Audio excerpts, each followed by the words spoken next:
Long ago, before this day's confusion did begin, throughout the stars did we go wandering.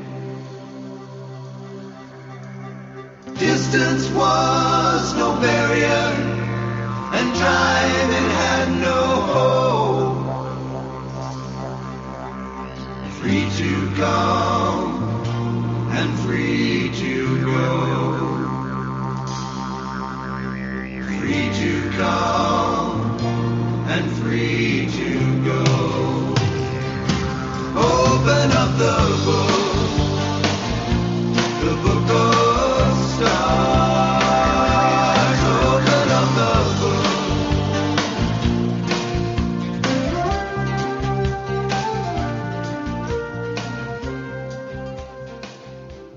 Hello, everybody, and welcome to Karmic Evolution's Astrologically Speaking podcast. I'm your host, SHERI HASAN of Karmic Evolution Astrology, and I'm coming to you on October 6th, 2023 from karmicevolution.com or any of your favorite podcast stations. Just a quick reminder that this show aims to bring you the truth about astrology and your soul's karmic evolution. First, my usual housekeeping stuff, which I will preface by telling you that if I sound a little froggy, I do have a cold. I just returned late, or is it early, this morning, from California, where I gave a talk at the Astro Bash conference, which was a blast, had a lot of fun, and my talk on the U.S. charts Chiron return, women's equality, and the 2024 presidential election was very well received. So I'm very happy. In any case, I'm back, and it is actually Friday morning, which normally I do the show on Thursdays because that's just the way the powers that be demand that it happens. And hopefully I've got more up-to-date news than normal, or astro news you can use, as I like to say. But in any case, let me review just again my normal housekeeping stuff, which is to tell you that a new podcast for this show drops every Friday at 11 a.m. Pacific and 2 p.m. Eastern. And if you do go to karmicevolution.com to listen to it, you can see on the page, you can scroll down the page, hear the most recent podcast, or search the archived listings for past podcasts that you may have missed or to which you'd like to listen again. And while you're on that page, you'll see a downloadable freebie labeled How to Keep Your Sun Sign Happy, which is friendly advice for every sun sign from renowned evolutionary astrologer Stephen Forrest about what each of us, depending on our individual sun sign, needs to be happy. And this is based on an interview I did with Stephen a couple of years ago, and he's given me permission to distribute it more widely as a means of promoting the validity of astrology in our lives. And yes, it'll sign you up for my Conversations About Consciousness newsletter, but you can, of course, unsubscribe at any time. So be sure to grab it when you listen to this podcast, whether you do so live or after the fact, and enjoy some words of astrological wisdom. Also, you can hear chirping in the background my ex-husband's bird, who I am babysitting while he is on vacation. So I forgot that he's here. So if it distracts you at all, turn into a bird person. Anyway, separately, you can always follow me on my Facebook page at Karmic Evolution for Your Soul, where you can keep track of upcoming podcast content and other astro news you can use, and on Instagram under karmic.evolution. So feel free to follow me there as well. Thank you. In addition, if you want to learn more about the true meaning of your individual birth chart in order to gain greater consciousness about your soul's true mission and purpose in this lifetime, I offer a 75-minute Karmic Evolution Natal Insight reading for only $125, a discounted rate for podcast listeners only. So if you'd like to move from chaos to clarity about why you're here and what might be holding you back from achieving your highest destiny in this lifetime, This reading will reveal how the energies into which you were born may be holding you back by keeping you stuck in old, habitual, past, or early this lifetime patterns. Understanding such conditioned soul behavior can assist you to make different, more positive choices moving forward, especially in whatever areas are of greatest interest to you. Your relationships, your career and your job, your finances, and or your health. So if you'd like to co-create your own future happiness through astrological insight, this is the reading for you. Conscious awareness has never been so easy or so affordable when you take advantage of my special discounted offer, which you can find at karmicevolution.com/karmic125. And finally, I'm teaching an 8-week class titled Intro to Aspects, How to Get to the Heart of the Chart, which is starting on October 15th. If you've become passionate about astrology, studied the basic meaning of the planets, signs, and houses, and are ready to learn what brings a chart to life, then this is a class you won't want to miss. If you're ready to take the next step in your astrological journey toward learning to decipher the fuller meaning of a chart's energies, I will help you hone your chart reading skills as we delve more deeply into the meaning of major aspects, such as conjunctions, sextiles, squares, trines, oppositions, quincunxes, grand trines, grand crosses, and more, some of which you may be basically familiar with, but which make up the skeleton of a chart's meaning and which we will delve into in much greater detail. And we'll do that by studying the charts of well-known people to verify exactly how their chart not only depicts their energies, but exactly how the person has chosen to manifest these energies out in the world. So this 8-week course begins Sunday, October 15th, will be held from noon to 1:30 or 2 p.m. Eastern Time, and will run through December 3rd. The cost is $225, and if you're ready to take that journey into the beating heart of the chart to deepen your chart reading skills and become a more impactful astrologer, simply go to aspnj.org to sign up. The class is being held under the auspices of the Astrological Society of Princeton. That's aspnj.org. So that's why you have to go there to sign up. And if you have any questions about whether this class is appropriate for you, please feel free to email me at SHERI, SHERI, at karmicevolution.com. Okay, so now let's get into this week's astro news you can use. So, wow, look at how much has happened since the advent of this month's lunar cycle, from the Virgo new moon on September 14th through to the Eris full moon on September 29th, to now, as we hit the third quarter waxing lunar square of the Cancer moon to the Libra sun today, October 6th.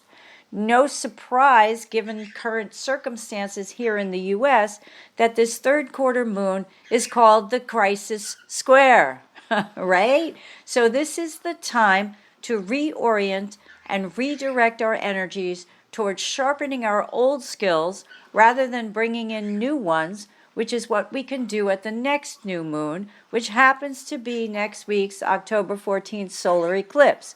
But more on that anon. First, if we look back, we know we were asked to plant seeds on September 14th that dealt with being of service to ourselves first, but only so that we could become strong enough to be of service to others.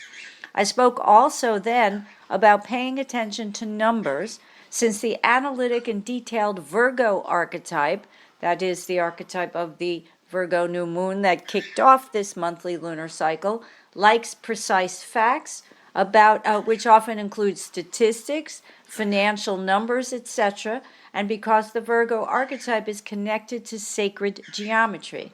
Now, there's much more of an explanation of what is sacred geometry on my last podcast for any of those who may have missed it, so feel free to go back and listen.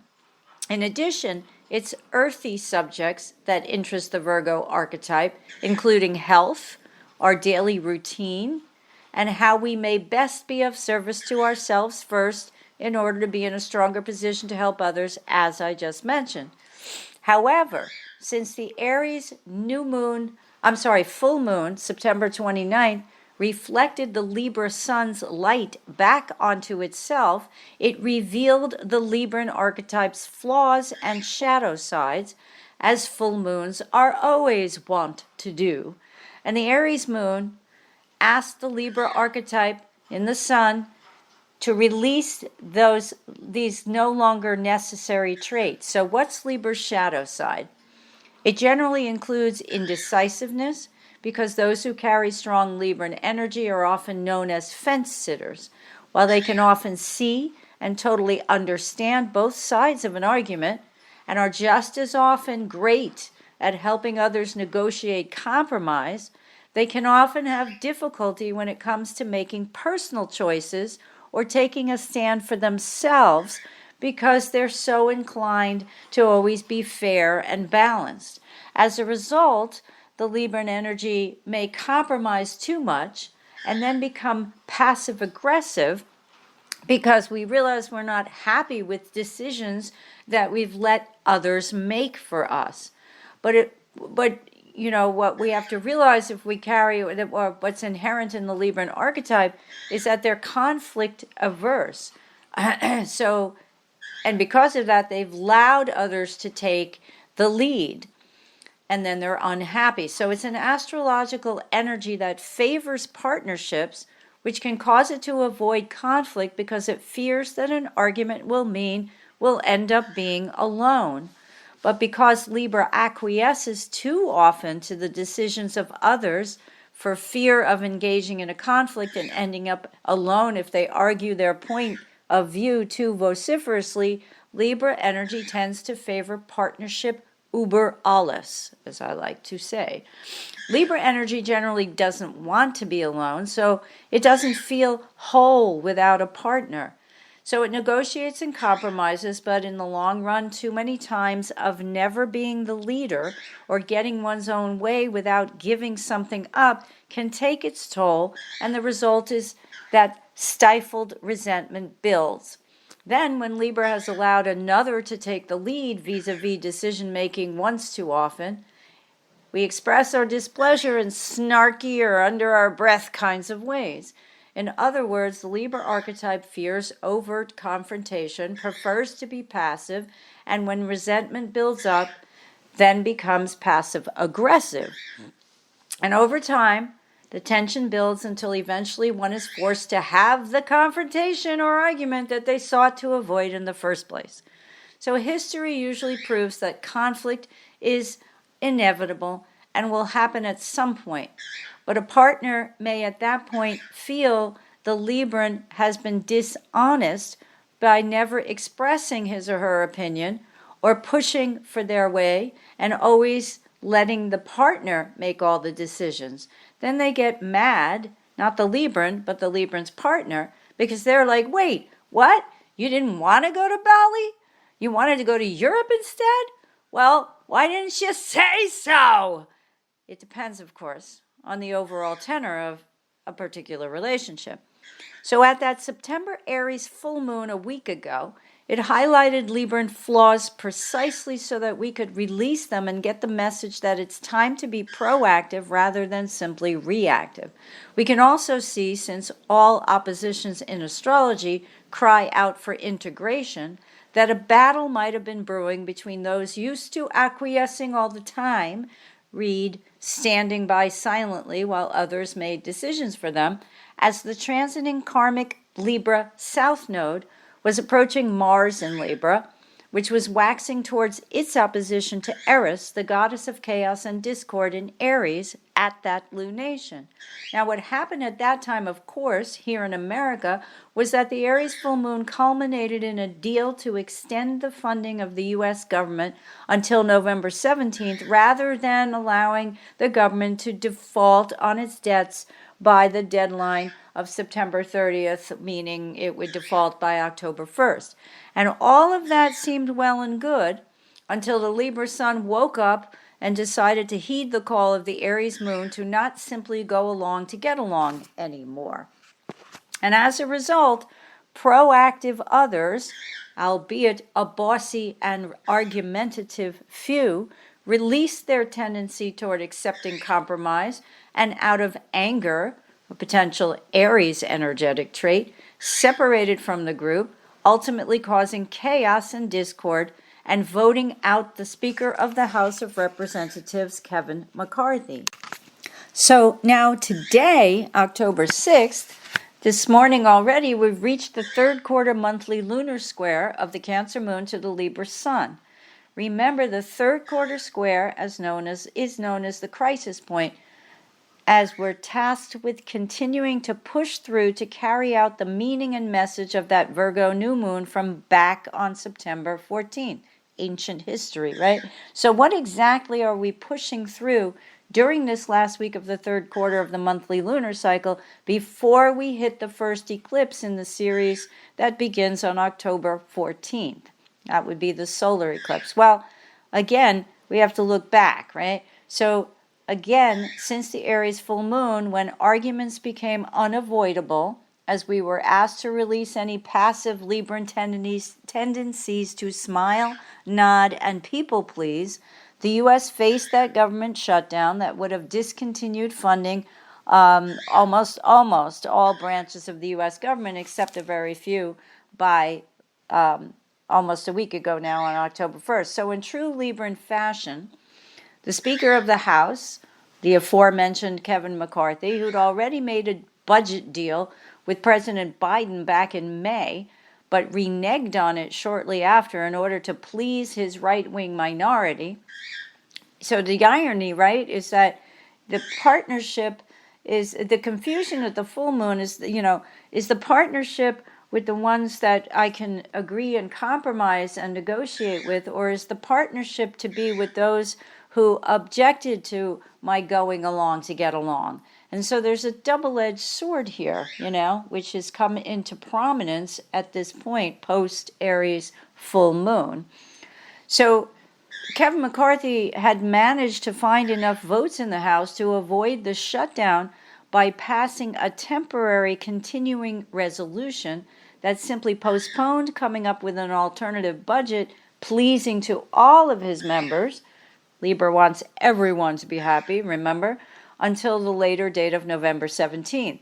However, this so angered that small group of right-wing GOP members who felt betrayed originally by McCarthy's partisan deal with Biden and then his ability to hold together a coalition, which included partnering with the Democrats to make passage of the continuing resolution possible, that his major nemesis, GOP right-wing member Florida Representative Matt Gaetz, called for a vote to oust McCarthy as Speaker. So most of you listening probably already know this, I'm sure, but what I'm trying to point out is the astrological significators of all of this. And that Aries full moon allowed those of the Libra persuasion to stick together by proactively making the choice to fund the government. However, this again so angered the few who weren't interested in compromise because they wanted their way solely that they rebelled and called in a powerful card they'd negotiated as a condition of voting for McCarthy as House Speaker earlier in the year in the first place, which was that it would take only one member calling for a vote to oust him to make that vote possible. So we had McCarthy as the symbol of Libran compromise, acquiescing first and early on to the right-wing minority to keep things copacetic and to ensure his survival as Speaker. Of course, McCarthy's ultimate goal was professional and personal power, and he did whatever he deemed necessary to maintain that power. So we could go into volumes about why he did what he did, but clearly he's a politician, and all politicians desire power, regardless of whether they want to use it for good or for ill. So because McCarthy made his initial compromise deal, at the Aries full moon, action was taken against him, and he was toppled from power. Now that much seems to be astrologically proven, right? In addition, And as I mentioned on my last podcast, McCarthy's currently in the middle of his second Saturn return at 2 degrees Pisces. So have a listen to that if you haven't already, because I go into major detail about the dates and the times when I had said in the last podcast that I wasn't sure if he was going to lose his position quickly or not. But obviously the Aries full moon precipitated a quick fall from grace. Now, however, what we might note is that during this third quarter waning monthly lunar square happening today, we're also waxing toward an exact conjunction of the transiting nodal axis to the dwarf planet Eris, the goddess of chaos and discord, which I mentioned earlier. Now, I've said this before, and I'm going to say it again. I disagree with a lot of modern astrologers' interpretations of Eris as a feminist icon. Perhaps I will change my mind, but I am kind of an archetypal purist as an archetypal astrologer, among other things, and Eris was mythologically the sister of Mars, the god of war, who, according to the Greek poet Homer, quote, roamed the battlefield, bringing additional pain and suffering to the wounded and dying. So let's remember, too, that Eris is symbolic of an archetype, and an archetype is not a literal person. So Eris arose from the collective unconscious at that time as an energy, not as an individual person. Therefore, she represents one of the horrors of war, which is clearly that it can bring great pain and suffering to those who engage in it, whether they die as a result or continue to live possibly disabled for the rest of their lives. Now, I'm sorry, but I see nothing feminist about that. Now, when we get to the part of the Eris myth that describes how she triggered the Trojan War because the gods held a banquet and left the goddess of chaos and discord off of the invitation list, and okay, so like, would you invite chaos and discord to your party? She was pissed off, right? And again, do you think the archetypal energy of one whose primary purpose is to dispense pain and suffering would be happy about being excluded based on the essence of who she actually really is? So she crashes the party, rolls the golden apple down the banquet table, inscribed with the phrase, "for the fairest of them all," and that triggers a competition between Hera, the wife of Zeus, Athena, the goddess of wisdom, and Aphrodite, the goddess of beauty. Now, according to the myth, Zeus, for some inexplicable reason, chooses young Paris as the person who should decide which goddess represents, quote unquote, the fairest.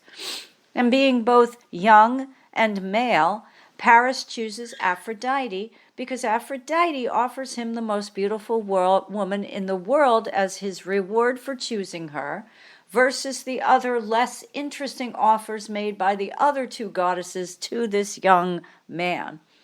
And as most of us already know, Helen is deemed at that time to be the most beautiful woman in the world, but is inconveniently already married.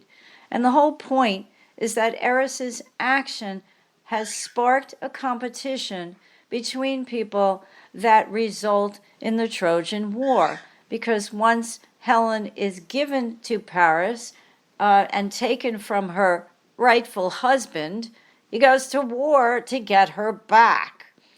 So, okay, back to the astrology of the last Aries new moon and our current third quarter waning crisis square today, which precipitated the chaos and discord we find ourselves in now because the transiting Aries North Node is approaching an exact conjunction to Eris, both at that new moon. I'm sorry, I said new moon, and I mean a full moon. I'm talking about September 29th, a week ago.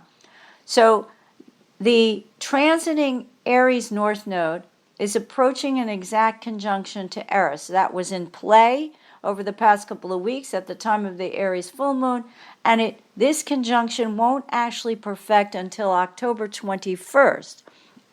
And the two won't begin to separate by more than a degree until around November 12th. So given that the new deadline for funding the U.S. government is now November 17th, that we're still in the Virgo, monthly lunar new moon energy, progressing to the third quarter, we've got some idea of how long it may take before the GOP specifically and the U.S. Congress in general gets its act together, at least in terms of who's going to be the new Speaker of the House. Now, that person may be chosen long before those November dates. In fact, he or she must be chosen sooner rather than later, because without a House Majority Leader, no business can progress in that chamber of government. Hence, chaos and discord. The House was adjourned right after the vote to oust McCarthy on October 3rd, as Mercury's confusing opposition to Neptune perfected on October 2nd and was then waning, and we were waxing toward Venus's potentially confusing quincunx to Neptune on October 3rd. Now, coincidentally, October 2nd marked the beginning of Donald Trump's trial in New York that's jeopardizing his business holdings there. And when Mercury trined Pluto on October 3rd, that was the day that the judge in that case imposed a partial gag order on him. An easy aspect that sought to control someone's communication? Methinks so. But I digress. So the House, back to the main point here, is not scheduled to return until this coming Tuesday, October 10th. But prior to that, however, Mars in Libra squares Pluto retrograde in Capricorn, and Venus enters Virgo on October 8th. Arguments and power plays already in play will continue to include disputes about the details of factual accuracy versus non-factual fantasy, numbers and austerity, and what has to be deleted from the budget already negotiated and by McCarthy and Biden, and then reneged on. And all of this will no doubt bleed into the beginning of this coming week, when late on October 9th and early October 10th, Venus in Virgo opposes Saturn retrograde in Pisces. So it's then, hang on one second, we also have Pluto stationing direct on October 10th. So I'll get to that in a second. But it's by then, on October 10th, that House members will begin to return to the U.S. Capitol, and many will be evaluating the quid pro quos of their relationships at work. One of the meanings of that Venus-Saturn opposition. In other words, to whom do they owe their allegiance and loyalty? With whom do they feel obligated to align? Either continue to align or to realign with? And where has there been enough of a quid pro quo balance in their congressional partnerships to pledge loyalty in this upcoming battle to the next proposed speaker? Now, later that same day on October 10th, Pluto stations direct at 27 degrees and 54 minutes of Capricorn, representing the final hit of the U.S. Pluto return, which occurs within 21 minutes of an exact conjunction to the U.S. Sibly chart's second house 27-degree 33-minute of Pluto in Capricorn. So we should bear in mind that the results of the chaos inherent in the currently transing Aries North Node Eris conjunction is the microcosm of the larger symbolism of this once every 248-year Pluto return, the actual very first in American history. And that this includes how those outside of the U.S. view this nation's political foundations as chaotic and discordant, aka filled with internal political strife. So it's hard to deny the symbolism of Eris's presence here at this particular point in time, and how it's perhaps worrying America's traditional friends and allies, while at the same time emboldening its enemies. A day later, Mars enters Scorpio on October 11th or October 12th if you're on Pacific time, and trines Saturn retrograde in Pisces October 13th, which will lead us into the first of the two eclipses on October 14th. Before I get there, though, I want to reiterate that Mars in Scorpio, first the Mars square Pluto, Mars in Scorpio, with, as it's waxing, right? And re-mention the jockeying for position that's going on right now as we speak, and will do so over the weekend and during the early part of the return of members of the House to Washington, D.C. On Tuesday. So there's going to be a lot of manipulative, underhanded deals made. What's in it for me, dude? That's what that quid pro quo is about with Venus opposite Saturn. So it's going to be like, why should I vote for you? You want to slip me a few, or are you gonna get me if you are elected speaker, do I get to become chairman of that committee and the other guy gets ousted, or whatever? Whatever is possible. So, as these members return, as I said, Mars and Scorpio may well have them calculating their individual pathways to power, while the Mars-Saturn trine on the 13th, waxing into that, indicates an easy time for people to take the initiative. So whether we'll see more candidates for speaker emerge between now and then, other than the currently favored Steve Scalise from Louisiana, who, by the way, is suffering from a recently disclosed multiple myeloma diagnosis and currently undergoing chemotherapy treatment, and House Judiciary Chairman Jim Jones, a recently Trump-endorsed power-hungry right-wing Trump sycophant. There are a few other names being bandied about, including that of Trump himself, as it seems the House rules do not demand that a speaker's position be limited only to an elected member. Talk about more chaos, right? It's possible, however, though I doubt likely, that astrologer Rob Hand's interpretation of a Mars-Saturn trine may pull through when he notes in his Planets and Transits book that this aspect may well help unclog a project that has become, quote, bogged down because, and here I quote from his book, now you will be able to resume your work with greater effectiveness than before. If you've been trying to do something but have lacked the right opportunity, this transit should get it moving. Food for thought, and let's get out the popcorn. Now this energy, as I said, will take us into the Libra new moon solar eclipse, which occurs at 10:55 a.m. Pacific time and 1:55 p.m. Eastern time on October 14th, and features both luminaries coming together at 21 degrees and 7 minutes of Libra.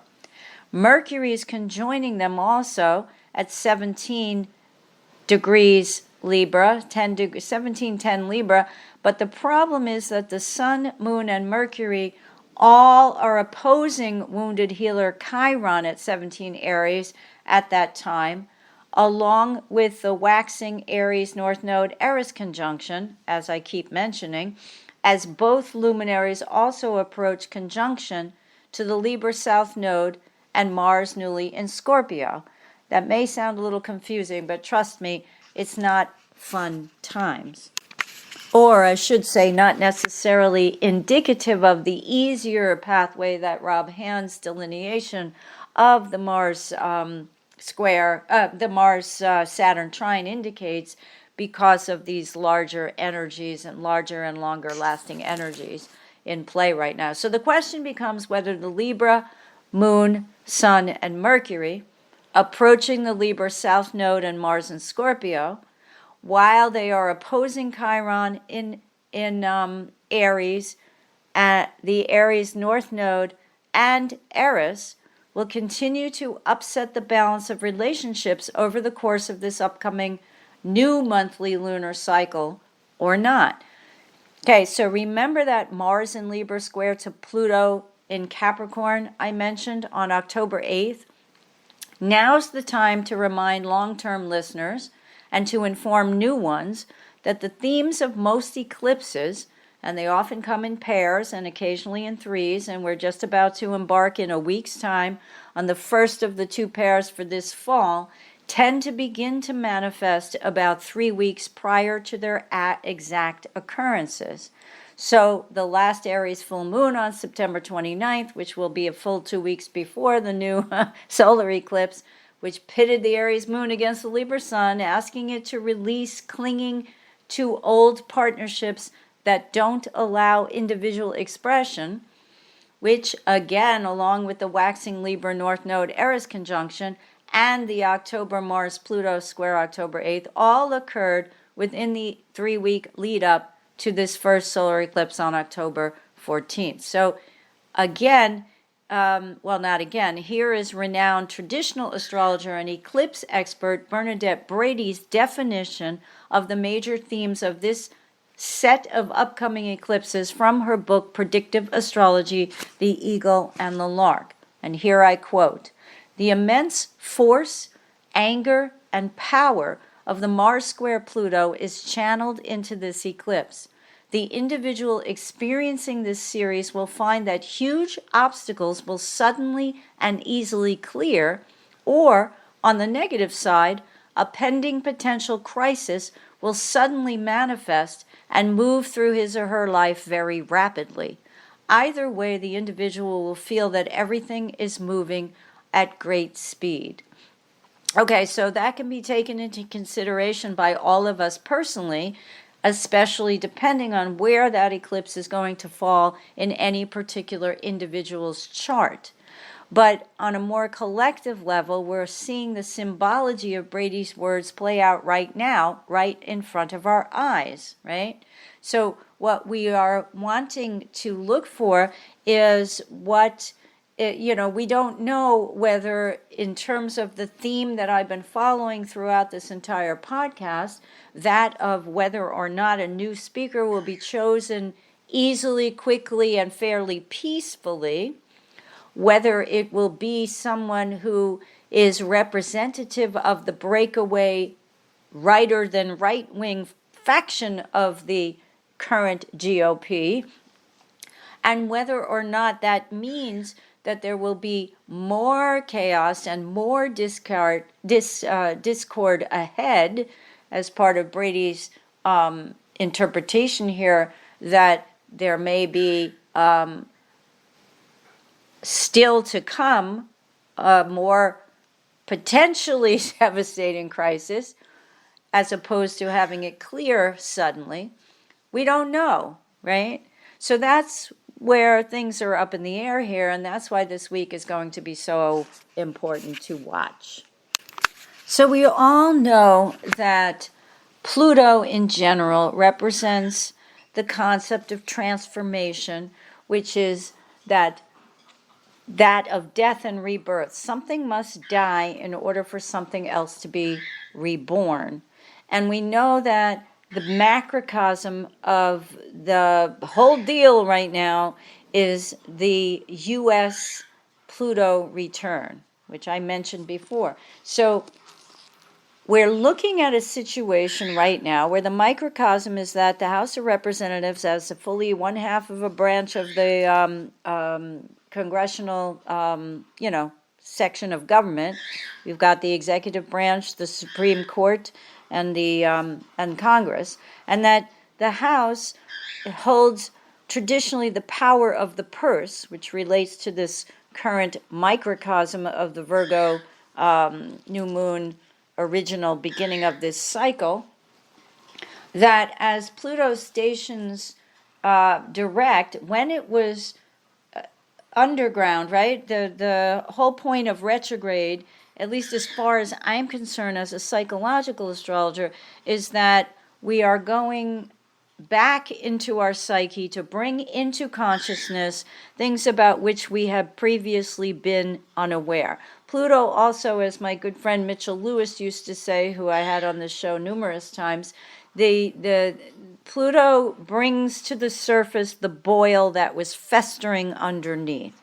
So at this crisis point, both in the lunar cycle that will pass very quickly, but in America's history, we're looking at bringing, especially since Pluto's been retrograding back from Aquarius into Capricorn, all of the capitalist, flaws, right? All of the things that have harmed our society by virtue of the Capricorn archetype getting too greedy, too much about inequality of income, too powerful, small power invested in the hands of the few at the expense of the many. So all those things are sort of a given at this point. And the fact that the United States government is currently involved in a financial crisis should not be a big surprise, especially since another one of Pluto's representations is that it stands for joint resources or shared resources, particularly in the form of money, which is why it tends to represent banks and financial institutions. So I'm going to read from Erin Sullivan, who my regular listeners know I just love, in her book Retrograde Planets Traversing the Inner Landscape. And she says, when Pluto undergoes its retrograde cycles, especially if it repeats a contact to a natal degree in our natal charts, and in this case we're talking about the Pluto return here, right, for the US, it dredges deeper and deeper into the recesses of the unconscious, brings to light the most secluded aspects of one's inner nature. That Pluto can transit the same degree as many as 4 or 5 times in 2 or 3 years demonstrates its thoroughness. By gradual stages, that which needs to be eliminated undergoes a ritual death. We are alerted to something buried deep in the darkest recesses of the psyche of the initial contact, but should Pluto repeat the transit over a planet or angle, there is an increasingly high chance of purging oneself of a psychologically deadly pattern.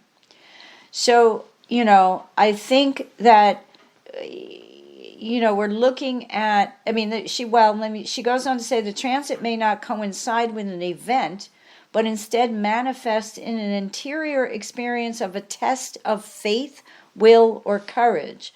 In terms of the United States right now, you think conscious recognition of the depths of the never regions of the soul has long been a ritual in most spiritual paths, and rightfully so. One can rid oneself of habitual self-destructive emotional and behavioral patterns in the course of 2 or 3 transits, but with Pluto, the reverse can also be true.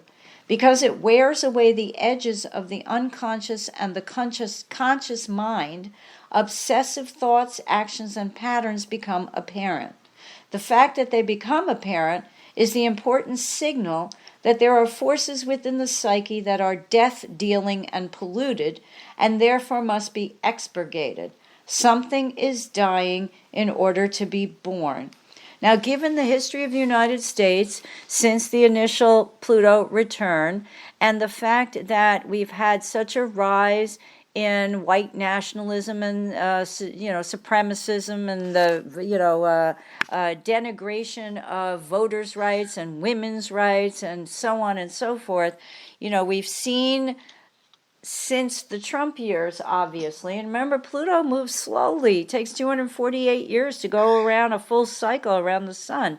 So these are the things that have been festering over the long term, but over the short term have been festering since 2008 through the archetypal expression of Capricorn, right? So we're looking at all of this stuff coming and bubbling up into the surface, and again, the big picture right now, macrocosm, manifests itself in this dispute over continuing to fund the U.S. government. If you don't fund the U.S. government, the government stops functioning, right? So we're bringing also into the light the small faction of those who are advocates of destroying the functioning of the United States government. Now, you can love the United States and you can hate the United States, but if you live here, hopefully you're in the majority of those who fall somewhere between like loving, liking, and putting up with the, United States and some of its sordid history, right? But you don't hate the United States. So the haters have to come out of the woodwork, which they have been doing, especially since former President Trump's election to the office, which he took in early 2017, till now, where he continues to be a chaotic, with his Sun Uranus conjunction in Gemini, a chaotic presence in this country and abroad. And we see how he's pulled us out of partnerships time and time again when he had the power to do so, and he continues to widen the rift between partnerships, specifically through his language, where while right-wingers maligned liberals and liberals maligned right-wingers in the past, they have now become mortal enemies. So that, I think, is the inherent message in this upcoming set of eclipses, and I'm only talking about the solar one now, which has, it's a mano el mano, right? We want to eliminate, exterminate, kill, and in the news this past week in particular, former President Trump has been called on his rhetoric, which is in part why this first judge thus far has instituted a partial gag order against him as he's on trial, and it remains to be seen whether other judges in the other cases that he's involved in will follow suit. All right, so before I finish, I want to get to, because one of the things that interested me is, of course, this North Node, transiting North Node Eris conjunction, and the fact that it's waxing in strength right now rather than waning. And I wanted to look at Matt Gaetz's chart, because Gaetz, however it's pronounced, because obviously he is one of the ones that has sparked all these headlines this past week or two with his use of the word chaos, right?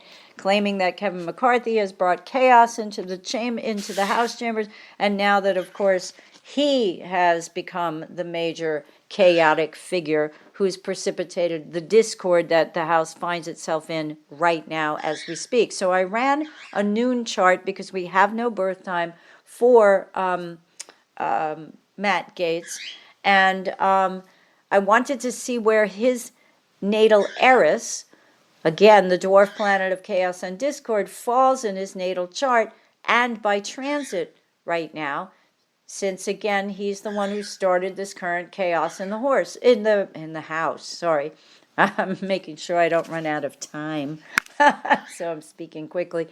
The two most interesting things I see are that his natal Eris lies at 15 degrees and 20 minutes of Aries, and squares his 16 degree 28 Capricorn South Node and Cancer North Node I said Cancer, and opposes his natal 16 degree 51 minute Saturn in Libra, which all form a cardinal grand cross.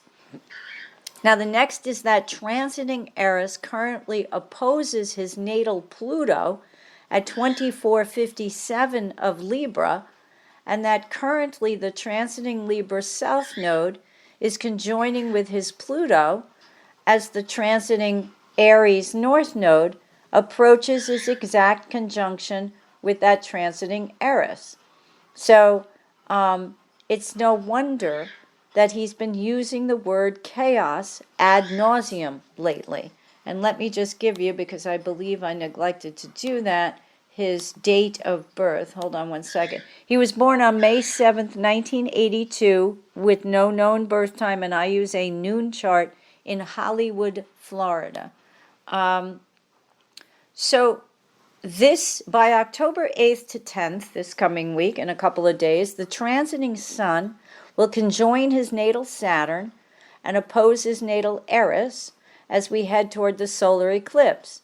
And that means it also was going to trigger the grand cardinal cross, and the transiting sun will square his nodal axis. Meanwhile, transiting Neptune and transiting Uranus are forming a yod to his natal Pluto, highlighting transiting Eris as the release midpoint of that yod. And transiting Uranus has been conjunct his natal Chiron in Taurus, which I read as a wound to this guy's sense of values based on his own lack of self-value and self-worth, which, as my mother always used to say, can result in an inferiority complex being turned inside out and manifesting as a superiority complex.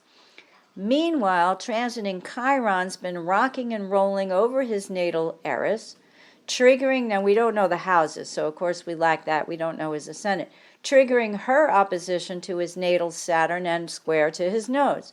So maybe old Matt's need to cause chaos and discord stems from his feelings of such severe oppression, either past life or early this lifetime, by a parent or another authority figure or figures, again in the past, that his only way out was to blow the place up. The October 14th Libra new moon solar eclipse will fall close to his natal Pluto, as transiting Mercury's just past conjunction with his natal Saturn and opposing transiting Chiron, as it triggers his natal Saturn Eris opposition and squares his nodes. So in other words, he came into this lifetime with this karmic energy of having to blow things up. And it seems pretty clear that since he's entered Congress, that's what he likes to do. He is not there to represent his constituents, rather he is there to cause chaos. So we can only hope that his past karmic behavioral pattern of causing chaos by blowing the place up means that he is in fact a suicide bomber who will, in the process, get blown up too. And that is food for thought as I try to believe that there is no way he can survive this latest act of causing all of this chaos in the, in the House currently. So we shall see. But, it's unlikely, like nobody, it's sort of like, they said this about Ted Cruz in the Senate originally. Nobody likes him. He's like the least liked senator and I think Rand Paul might be vying for second in the Senate, but nobody likes Matt Gaetz, right? So, the marriages are marriages of convenience between him and Marjorie Taylor Greene and Lauren Boebert and some of these other, Paul Gosar and some of these other right-wing nuts.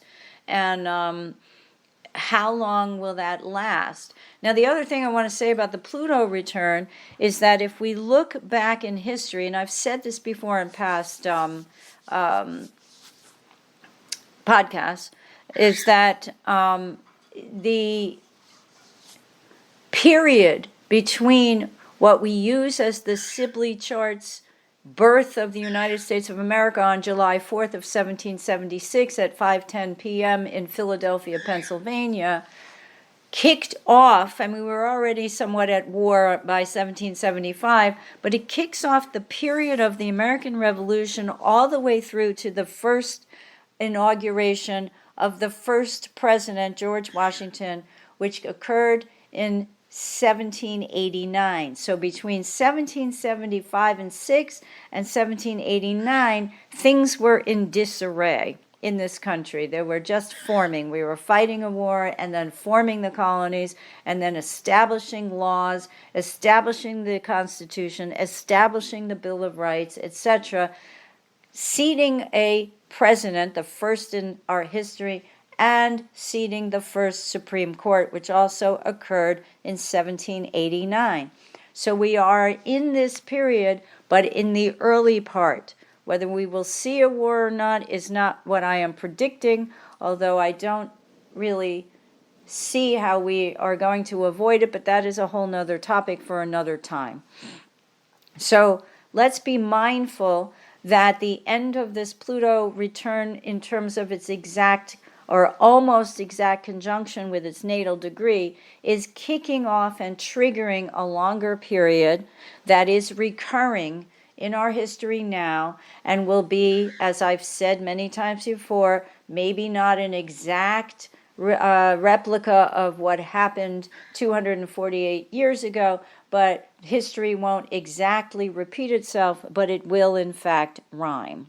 And the other things I'd like to mention, which I did not go into detail about during this podcast, but maybe will in later ones, is that what I already mentioned, which is that Trump's first trial has started. By the time the eclipse season is over on October 28th, he will have started his second trial presumably, which is, he won't be involved, but that will be the beginning, and this will be televised, of the Sidney Powell and Kenneth Chesebro pair who asked for a speedy trial in the indictments against all of the 19 people in Georgia, in Atlanta, Georgia, the Fonnie Willis trial. So this is a very fraught period, and again is kicking off this period. And the other thing of interest is that two things. One is that Bankman-Fried, the head of FTX, the young man who's only, I think now 31 or 32, his trial will start shortly.